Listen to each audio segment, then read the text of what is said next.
Soy José Eliseo Almanzar, esto es Paneo Semanal por esta Sol 106.5 FM, por YouTube, en el canal de Sol 106.5 FM y en nuestro canal Paneo Semanal en nuestras redes, Instagram, Facebook y Twitter, Paneo Semanal, dando las gracias a Dios porque nos permite estar aquí con ustedes y a ustedes que nos hacen el honor de escucharnos como cada sábado a través de los canales que ya mencioné, saludando a mi querido hermano que está a mi siniestra. Muy buenos días, José Eliseo, muy buenos días a todos los amables telescucha que nos hacen el honor de recibirnos cada sábado de 10 a 12 del mediodía en este su programa, Paneo Semanal. Bueno, un día especial. Día especial porque es el día previo al Día de las Madres. Sí. Tú sabes que la República Dominicana, el dominicano tiene una relación especial con su madre. No hay duda. Y nosotros culturalmente, esto es una sociedad donde la mayoría de los hogares lamentablemente son monoparentales, pero están dirigidos por mujeres. Sí, sí. Y de los hogares que son biparentales, la mayoría también están dirigidos por mujeres. La mujer tiene un papel esencial en el hogar dominicano y es el eje fundamental de la sociedad. En República Dominicana, por lo menos, en donde la mujer tiene ese rol de liderazgo. Incluso la madre tiene sus hijos, es abandonada por el hombre o se deja del hombre, sí, sí. Y vuelve y crea otro hogar y vuelve y pasa lo mismo y sí, entonces el eje denominador de es la madre.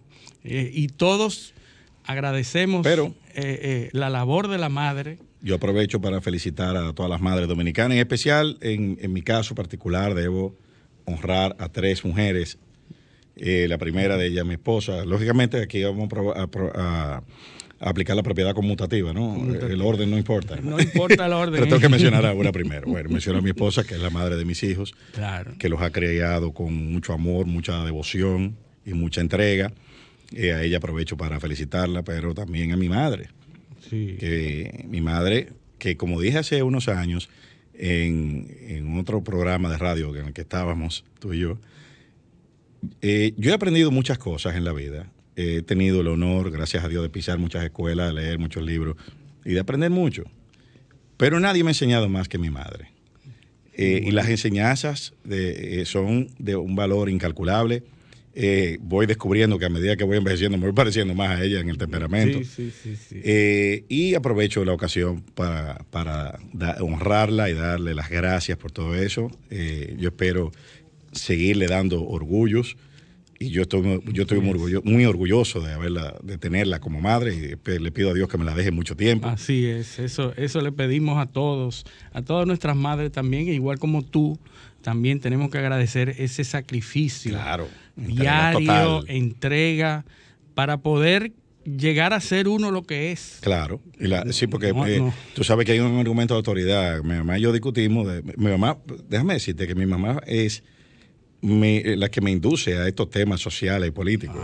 Todavía ella y yo tenemos nuestros intercambios de opiniones, pero mi mamá, hay unos argumentos de autoridad que te dice, tú podrás saber mucho, pero yo soy tu mamá. Y ahí se acaba todo. Ya, ahí se acaba todo. Y la tercera persona a la que tengo que agradecer es una segunda madre para mí, que no tiene edad para ser mi madre, tiene edad para ser una hermana mayor, pero en la práctica se ha comportado como una madre, que es mi prima Ana Julia. Todo el que me conoce de cercano sabe quién es ella. Es una persona que me lo ha dado todo, o sea, me ha enseñado el sacrificio, el desinterés. A mí me pisan y a ella le duele. O sea, es así. Y es una dicha tener seres como esos. La verdad es que yo no tengo con qué retribuirla y aprovecho para honrarla también. Hacerlo bien, yo sé que la forma de retribuirla, hacerlo bien. Yo estoy muy agradecido inmensamente a la vida de Dios, porque me la puso en el camino. Y espero seguirle dando orgullos, porque yo sé que ella también está muy orgullosa de mí, porque me lo ha dicho. Así excelente. Aprovecho eso y a mi suegra que no se puede quedar. Y yo no me puedo quedar atrás porque dijeron, Eliseo le dio la gracia y tú no. Entonces, no por eso, sino porque pensaba hacerlo. Sí. Tengo que agradecer también a mi esposa, a la madre de mis hijos, a la madre de mi hijo mayor también, que ha hecho un trabajo espectacular con mi hijo mayor. Chedir, y la madre de mis hijos Esteban y Aldo, Gina Núñez. Tengo que agradecer porque esas sí han sabido ser madres. De verdad que me han enseñado la parte que yo... El producto es lo que habla y los muchachos son buenos. Exactamente, ese es el resultado. Y tengo que agradecer a mi madre. Yo tuve la suerte de nacer y crecer en un ambiente de multimadres, porque mi abuela fue madre, la mamá de mi mamá, y no tiene nada que ver con el reggaetón. También las hermanas de mi abuela, que no se casaron nunca, fueron madres. Yo tenía 4 madres, 4 abuelas y una madre. Es decir que yo... Tú estabas como el Ave María. El Ave María. Bendito entre todas las mujeres. Y todas, nosotros éramos 2 hijos nada más, 2 nietos, y eso era 4 madres, donde quiera me salía una mamá. Una madre, ¿verdad? Para que no se confunda. Tengo que agradecer a esas 4 viejas, ya fallecidas, lamentablemente, y a mi mamá, que ha sido una heroína. Tuvo que fajarse con los muchachos, los estudios, la escuela, la universidad, todo. Así que le agradecemos, le agradezco infinitamente a mi mamá por todo lo que ha hecho y por lo que soy. Realmente. Así es, yo me inscribo totalmente en eso. Y lo que falta. Y lo que falta. Porque en lo que falta, no esperamos que haya. Ellas tienen un rol importante en lo que falta. Claro que sí, claro que sí. Ahora, mientras más viejo uno es, más agradece y más se da cuenta y más lo aprecia. Así es. Así que nada, Eliseo, vámonos como siempre de allá para acá. A la parte internacional.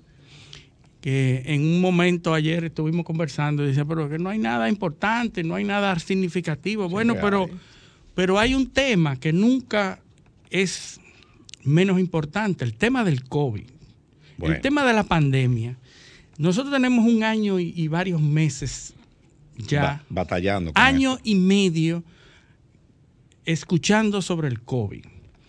Ya muchos pensaban que a esta época ya íbamos a estar liberados y que el COVID iba a estar completamente controlados y que cuando salieran las vacunas iba a estar todo listo y que ya íbamos a estar encaminados. Y resulta que esas expectativas se han quedado cortas, se han quedado esperando esa resolución de la humanidad frente a una de las pandemias más importantes en este siglo. Bueno, la más importante, la última fue a principios del siglo pasado. Y nos lleva a una reflexión.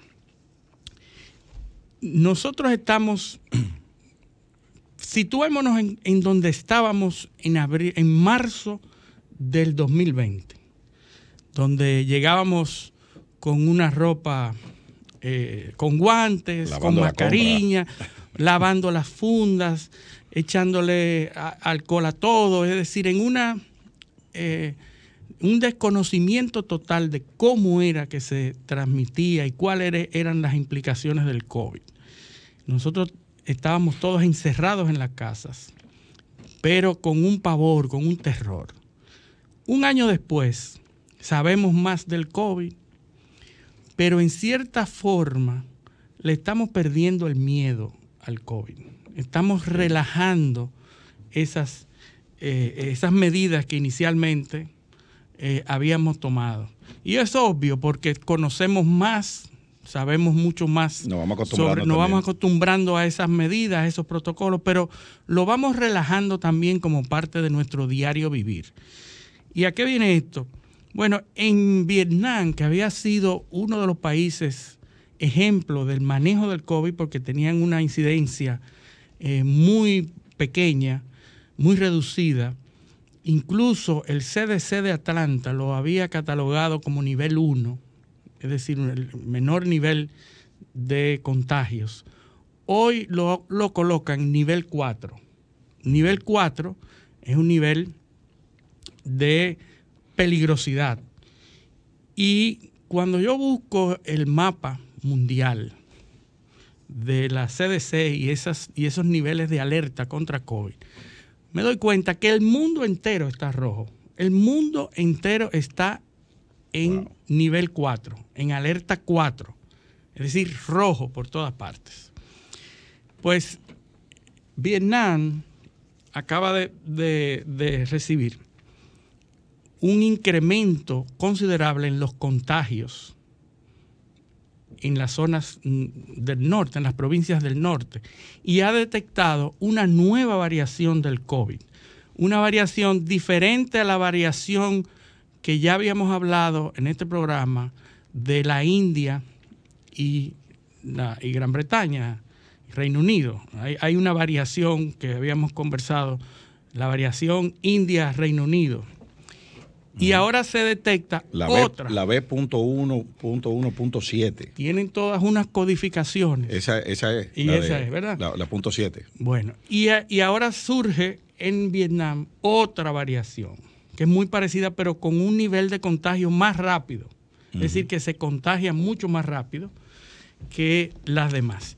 Y esto en las provincias del norte de Vietnam, donde están localizadas las compañías que fabrican y que ensamblan Samsung y Apple.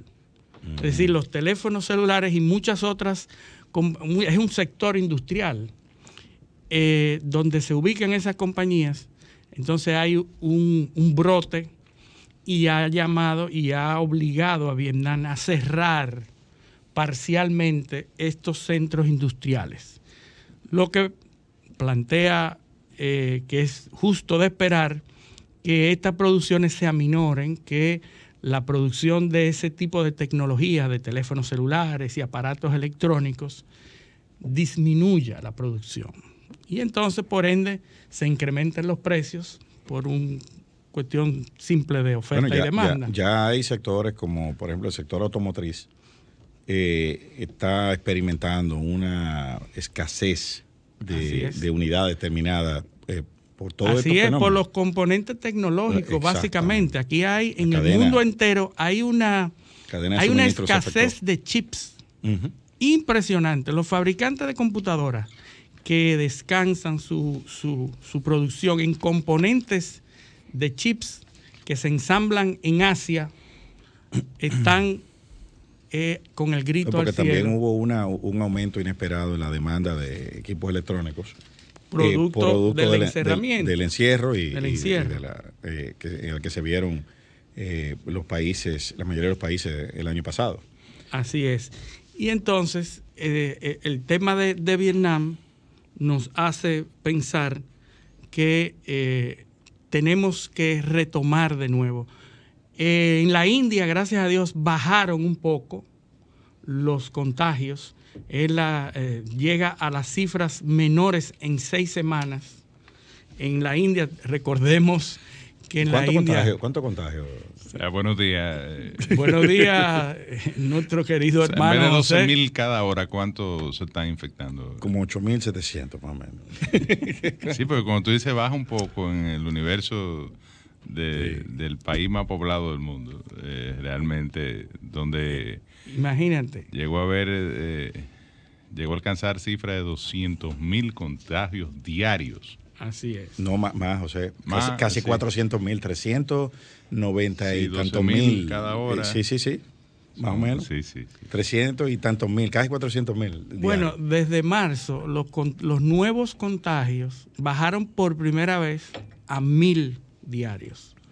O sea, por primera vez en 6 semanas, la India bajó la cantidad de contagios a 1.000. Pero semana. Haciendo la misma cantidad de pruebas. Bueno, porque que se habla. Tú sabes que el origen del COVID era hacerse la prueba, si no.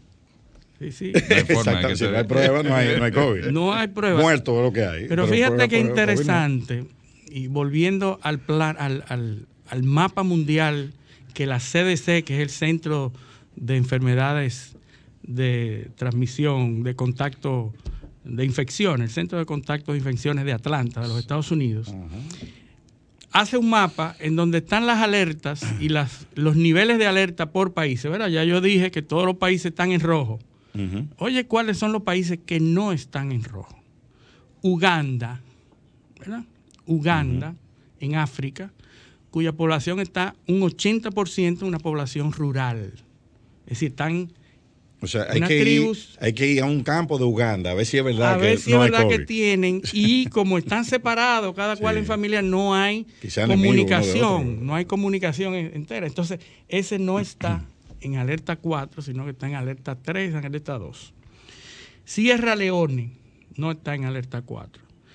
Es un encierro, hicieron un encierro temprano y no han abierto. Obviamente, las implicaciones económicas de estos países, el impacto económico es menor porque de todas maneras el 40% de esa población vive por debajo de los niveles de pobreza mínima.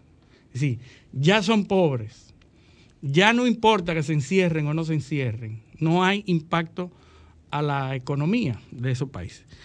El otro país es Nigeria, que también ejerció un encierro temprano a la población, regímenes autoritarios que cierran y mandan a cerrar. Groenlandia tampoco está en alerta 4. Hay un encierro y hay una población muy poco densa, es decir, el factor fundamental es la convivencia de grandes masas. Uh-huh. En China tampoco está en 4. La densidad. En China hay un régimen autoritario y un control marcial. Es decir, ahí el que no se encierra y que no acata las directrices del gobierno chino, pues le quedan muy pocas alternativas, ¿verdad? Uh-huh. Se lo lamben. Sí. Entonces, China tampoco está en alerta 4. Lo evaporan como el libro de Orwell. Exactamente. El otro que no está en alerta 4 es Australia. Australia. 1984 se llama esa obra. 1984, sí. Sí, Orwell. Australia. Sí, un on person. No existe. Así es. Australia tiene uno de los mejores manejos del COVID y del cual podemos aprender, porque ahí no hay regímenes autoritarios, ahí no hay manejo marcial, ahí no ha habido encierro, sino que lo que ellos han hecho, ellos han favorecido la toma de pruebas, las pruebas a la población masiva. Es decir, ellos hacen pruebas masivas muchas veces a la semana y detectan, y la gente tiene el componente de la educación ayuda. Sobre todo, yo creo que eso ayuda bastante. Yo creo que esa es la base. Sí. Esa es la base. A pesar de que ahora en Australia se ha desatado una plaga de ratones. Uh-huh. 775 millones en pérdidas en el este. Yo pensaba que eran 775 millones de ratones. Hay muchos ratones, no lo han contado, sí. Pero ya hay una plaga considerable en el este de Australia y es una plaga, es decir, se han estado reproduciendo y están incluso mordiendo y se han tornado agresivos. Tú sabes que en Australia hubo plagas de canguro, de ovejas, de conejos, o sea... Es fácil porque es un territorio homogéneo y amplio, donde hay mucha población. Entonces, en Australia, que ha manejado excelentemente el tema del COVID, entonces ahora tiene un problema de plaga de ratones. Pero con lo del COVID, en el plano local, hay preocupación. Hay unos videos del doctor José Joaquín Puello que está describiendo un escenario dantesco en la ciudad sanitaria de Luis Barber. Antes de que tú hables de eso, hay un estudio que se hizo sobre la efectividad de los toques de queda, la efectividad de los encierros en el COVID, muy interesante, porque se ha demostrado... Eso relacionado con el incremento de embarazo, ¿no? Bueno, pudiera ser como resultado de esos encerramientos, pero hay un estudio que habla sobre la efectividad de las medidas contra el COVID y se habla de confinamiento gradual y enfocado. Confinamiento gradual y enfocado, que es lo que hizo Australia. Gradual, porque es poco a poco, y enfocado, porque son áreas específicas del encierro. Son sectores, no hay un encierro total, porque entonces la economía es impactada, pero es un confinamiento gradual. También hay el uso de los protocolos, en esas medidas que funcionan, uso de protocolos y la aplicación obligatoria de los protocolos en todos los puntos de la sociedad. Y por último, el uso de la mascarilla, que se asocia en ese estudio con la educación, es decir, la educación con el uso de las mascarillas. Claro, entonces es una sociedad que tiene elementos y herramientas básicas para por lo menos respetar los protocolos. Así es. El problema nuestro es el teteo. ¿Existe el teteo en Australia? No creo que tengan ese problema. Pero imagínate tú. No creo el que problema nuestro es que la gente se resiste al uso de las mascarillas. Incluso tú ves esas aglomeraciones, sobre todo en los barrios, durante los fines de semana, donde la gente, ¿verdad?, está ociosa, descansando o, digamos, bueno, en esparcimiento sano. Es que también han de sido... sanidad a veces tiene poco. Es que han sido también despedidos de los trabajos, y entonces el teteo se convierte en la única forma. No, porque se da los sábados y los domingos, no importa que tú tengas trabajo, usted despedido realmente. Ustedes están desactualizados, los 7 días de la semana. Sí, bueno, los 7 días. Sí. Pero yo te diría que en el caso de mi provincia, durante los fines de semana eso se incrementa. Se incrementa. Ni decir que en las zonas rurales la gente prácticamente no existe el COVID. Ignora totalmente las medidas de distanciamiento, ignora totalmente el uso de la mascarilla, o mayoritariamente, digamos. Y en las zonas urbanas, sobre todo el municipio de cabecera, los domingos eso da grima. O sea, la gente aglomerada, sin mascarilla, porque para beber alcohol, para beber no se puede tener mascarilla. Fumando juca. Fumando juca en negocios. Ante la mirada de las autoridades, que a veces hacen algunos operativos, pero básicamente permiten que esto se produzca.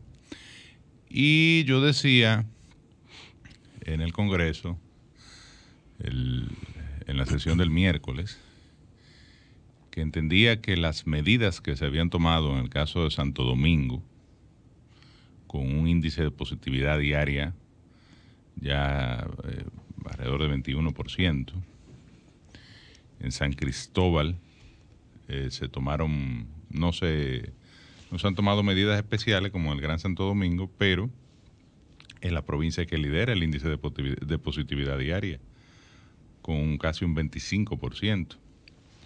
Pero por lo menos Santo Domingo o el Gran Santo Domingo y San Cristóbal fueron excluidas del reinicio de la docencia presencial en la modalidad semipresencial.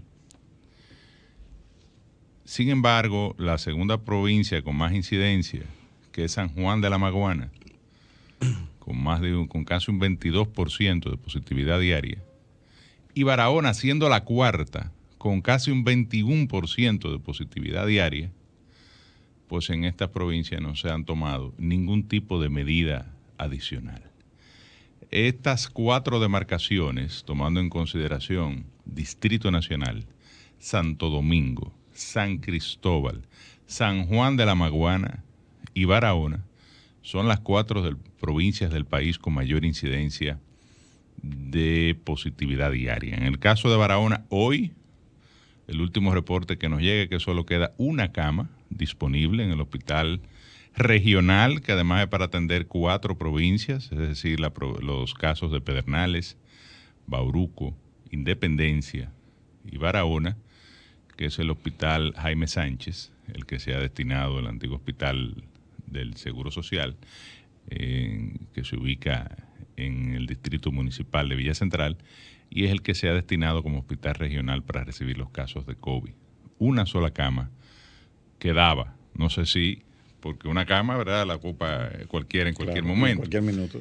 Entonces, la situación yo creo que es crítica en el caso de la provincia de Barahona, igual que lo es en el Gran Santo Domingo, y ha sido reconocido por el gobierno, y por eso el presidente emitió el decreto restringiendo un poco más el toque de queda.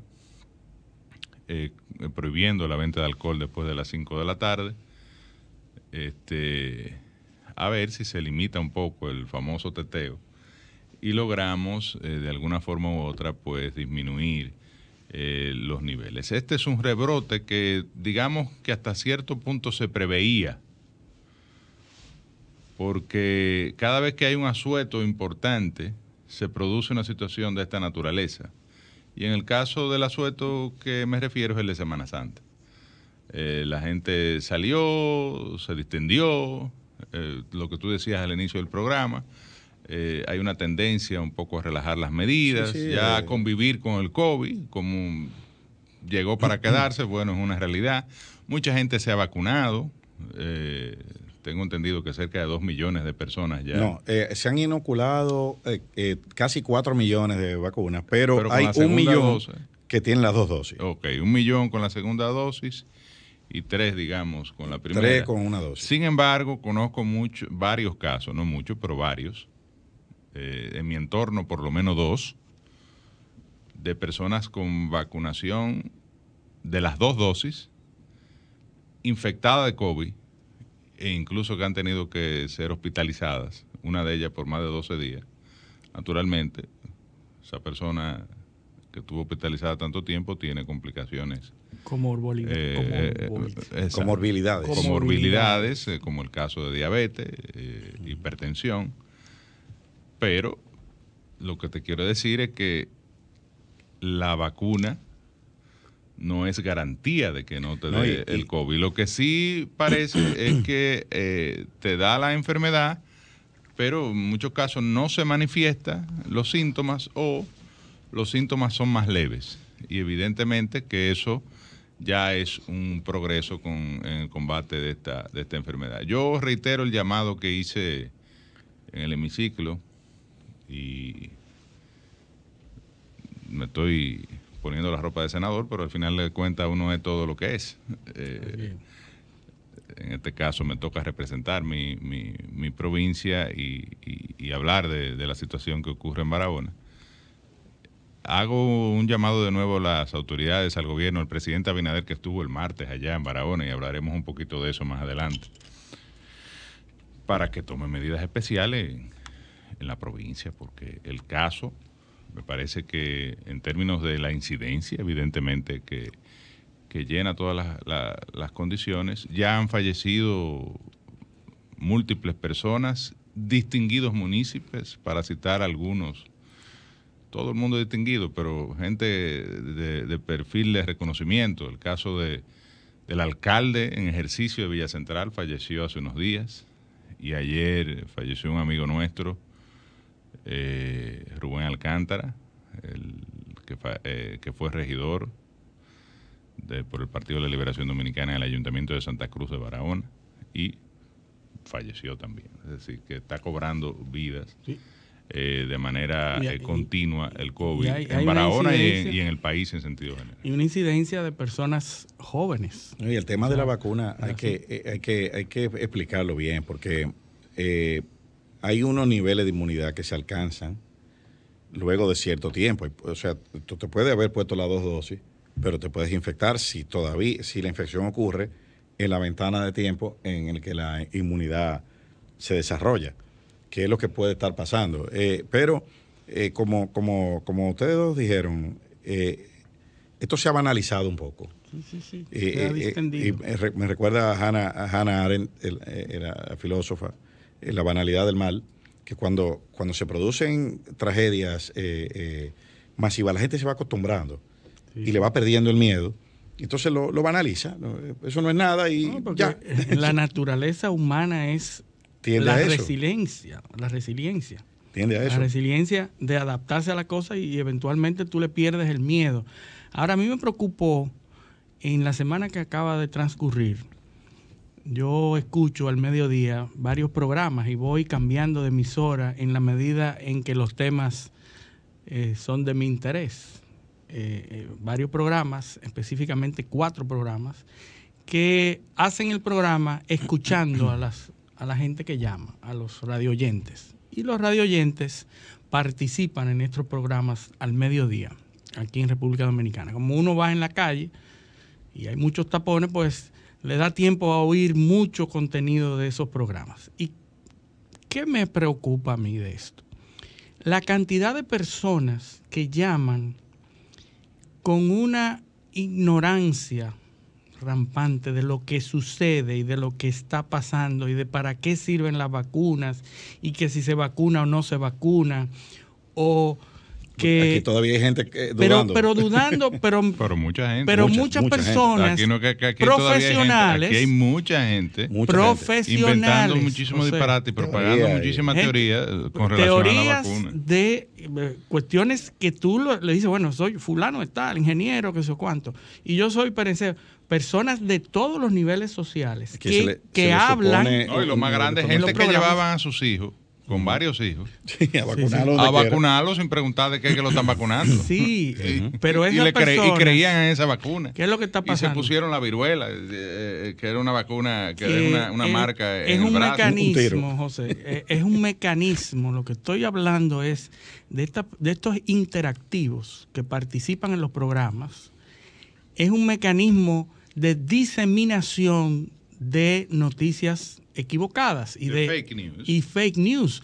Porque en la medida que yo, fulano de tal, que trabajo en tal sitio y soy ingeniero, yo leí que tal cosa. No, programas, no hay que coger el teléfono. Pero es correcto. Que es peor, o sea, te llega la información indiscriminada. Lo que pasa es que ahí yo le envié un documento a Eliseo sobre la hiperinformación. Son unos conceptos que se están manejando y se está hablando de la sociedad de la desinformación. La posverdad. Recuerda, entonces, la posverdad no es la verdad, sino lo que creemos. Cuando la parte emocional de la verdad, la reacción emocional. Y cuando tú, como individuo, no tienes la formación académica suficiente, porque la mayoría de las personas están estudiando artes liberales, no tienes un fundamento, una academia. Yo estoy en la industria de la venta de ideas y libre pensador. Y entonces tú, como no tienes esa estructura formal académica para entender y manejar las diferentes ideas, pues tú lo que haces es que te conviertes en un reproductor. Una caja de resonancia. Una caja de resonancia de estupideces. Sí, pero porque hay gente que llamó al programa, por ejemplo, este programa que yo estoy hablando, que ella es profesora y que ella en Zoom le hizo la prueba del imán en el brazo a sus alumnos. Sí, del chip.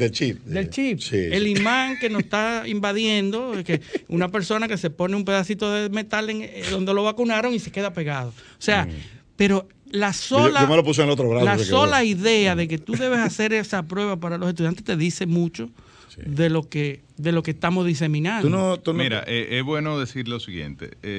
Yo le he estado dando mucho seguimiento a este tema. Y el miércoles en la noche ya yo tenía la información de que el Ministerio de Salud Pública había enviado a Atlanta, al CDC, a varias muestras para determinar cuáles son los virus, las variantes del COVID-19 que están circulando. ¿Ya la publicó? Y bueno, hoy se publicó la información de que hay dos variantes, aparte de la variante de Wuhan, o el origen, el virus original, que es la B117. La variante inglesa. La de Reino Unido. Que tiene un 50% de aumento en transmisión, es decir, se transmite más fácilmente. Ya el virus original era altamente agresivo en términos de transmisión. Aumenta la gravedad en función de las hospitalizaciones y la tasa de letalidad, o sea, es más mortal. Y la P1, que es la variante del Brasil, que presenta una disminución significativa de la susceptibilidad a la combinación del tratamiento. Entonces, estamos hablando de que estas son las variantes que están circulando en el territorio dominicano. Hay que decir que la mayoría de las vacunas están diseñadas para atacar la cepa original y todavía no hay, digamos consenso. Que no está comprobado que sirve para toda la cepa, pero y tradicionalmente una vacuna no necesariamente sirve para todas las cepas de un determinado virus, sino que hay que diseñar otras vacunas. El mismo nivel de efectividad. O el mismo nivel de efectividad. Regularmente se van diseñando otras vacunas dependiendo de la cepa y de la mutación de los virus. La portada del Listín Diario, de la versión digital, y el hospital Robert Rey Cabral. Sí, no, pero que la situación en Santo Domingo es terrible. Se está lleno de niños con COVID. Sí. Lo que antes, hasta hacía poco, se decían, los niños no se infectan o se infectan muy poco. Pero parece que las variantes y las mutaciones han generado que la población por debajo de 20 años, y vimos también un trabajo en Diario Libre en ese sentido, se está infectando de manera acelerada. De hecho, ya el gobierno decidió vacunar a los niños de 12 años, creo. De entre 12 y 18 años. Que, es un reflejo de que la situación, evidentemente, me parece, ha ido agravando. Ojalá que las medidas surtan efecto, pero la veo floja para la magnitud Mira, llegará un momento de la situación. Digo, hay que tomar medidas, definitivamente, como decía mi papá. El uso de la mascarilla, los protocolos, cómo comportarnos en público, evitar las aglomeraciones. Ahora, es evidente que hay un gran dilema entre los impactos económicos que tienen medidas que ni siquiera han demostrado efectivamente si sirven o no. Aunque lo que sí está claro que desde que hay una juntadera viene un rebrote. Claro. Al tercer trago no hay mascarilla ya. Sí. Todas las reuniones, tú llegas con mascarilla y a los 5 minutos todo el mundo se la quita. Sí. Pero el dilema es, evidentemente, quebramos la economía con el cierre de las empresas, la vuelta al encierro, como han hecho otros países que han dado marcha atrás. ¿O qué tipo de medidas tomamos que permita que la actividad económica continúe en un proceso de recuperación que evidentemente hemos estado viviendo a raíz de la apertura precisamente? Entonces, bueno, ahí está la tecnología, José. Al final yo pienso que vamos a terminar conviviendo. Lo que ustedes decían al inicio, la gente se está acostumbrando. Bueno, se morirá la gente, sí, bueno, pero eso es parte de estar vivo. Lamentablemente, el ser humano está diseñado para morirse. Eso es así. De hecho, el gran dilema existencial es, ¿para qué vivimos si al final terminaremos muertos y no seremos nada? Entonces,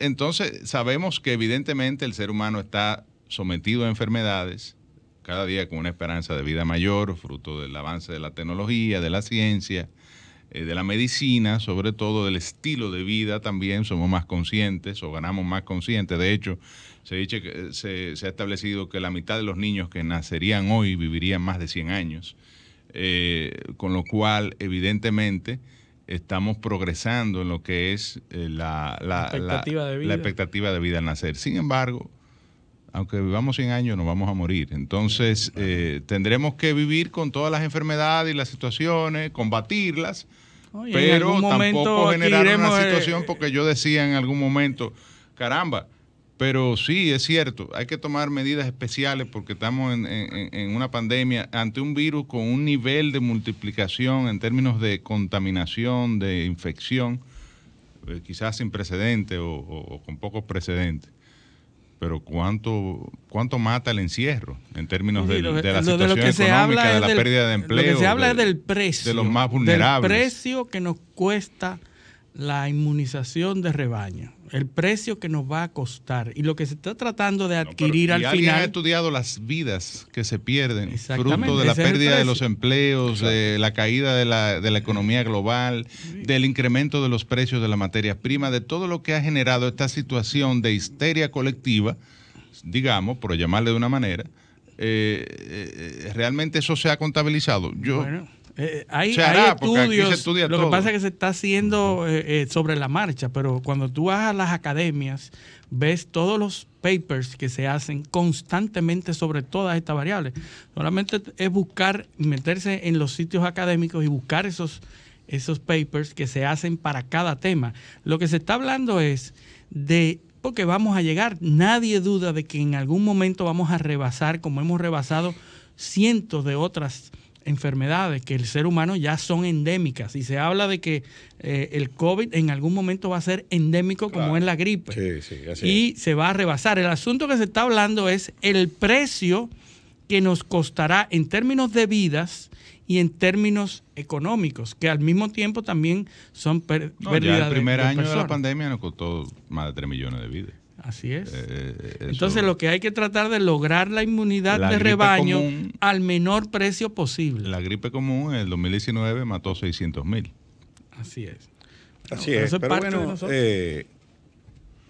como decía Groucho Marx, quiero vivir para siempre, aunque muera en el intento. Así que vámonos a una pausa. Estamos todos. Así que vámonos a una pausa. Este es Paneo Semanal. No le cambien. Paneo.